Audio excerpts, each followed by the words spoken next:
Today we take the color of our clothing for granted. We can get our clothes in any color imaginable, and the price remains the same. But in the past, that was very different. Colors with names like Imperial Purple or Royal Blue say it all. This color was reserved for royalty. But why was that the case? Purples and blues that would not quickly fade were very hard to make, and only a few processes existed.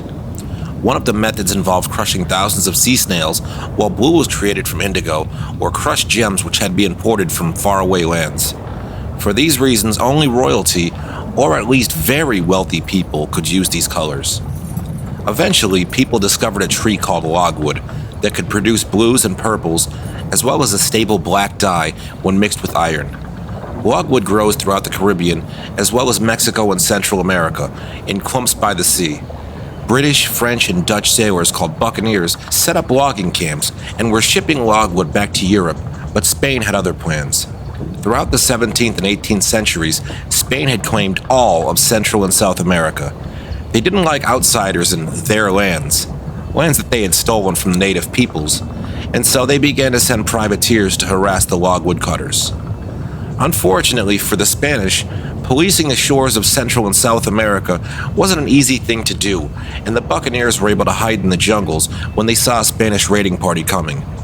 The buccaneers were also on better terms with the natives, as the native people despised the Spanish who were enslaving them, forcing them from their lands, and converting their religion. The buccaneers had no interest in any of this, and would also trade with the natives, supplying them with weapons, mirrors, cooking pots, and knives. Life for the buccaneer must have felt like paradise to them. They worked, ate, and drank when they wanted, and were all equal. Escaped slaves, sailors who deserted, social outcasts, and just plain adventurous types all lived the same. To an outsider, these men were viewed in a negative light, as men who didn't know their place in the world. Captain Nathaniel Uring, who had wrecked on a reef in Belize, wrote of the logwood cutters, saying, "The woodcutters are generally a rude, drunken crew, some of which have been pirates, and most of them sailors. Their chief delight is in drinking, and when they broach a quarter cask or a hogshead of wine, they seldom stir from it while there is a drop left. I had but little comfort living among these crew of ungovernable wretches, where there was little else to be heard but blasphemy, cursing, and swearing." Eventually, when enough logwood had been cut, the crews would load it onto boats and take it to sell in Jamaica. They would reprovision and then return to cut more. In time, the Spanish increased the amount of raids and forced many of the logwood cutters out of work. These men joined up with pirate crews to get some revenge, as well as for survival.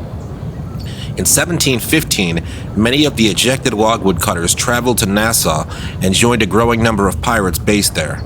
In the 1720s, pirates were now attacking and capturing logwood boats, and there are accounts that Sam Bellamy and Blackbeard both went on to convert the log cutters' sloops into pirate ships.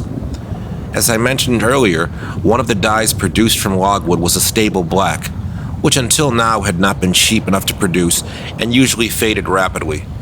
The rich wanted black formal evening wear, and once it was discovered that logwood could be used to make this dye, the demand increased.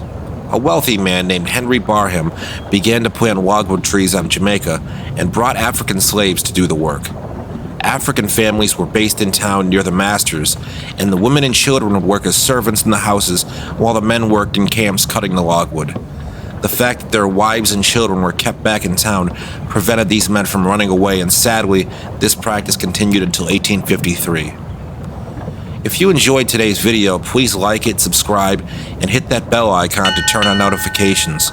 We also have a link to our PayPal and Patreon below, and if you could donate, it's really appreciated. As always, if you have a video idea or would just like to say hello, please comment below or join us on Discord. There's a link below for that as well.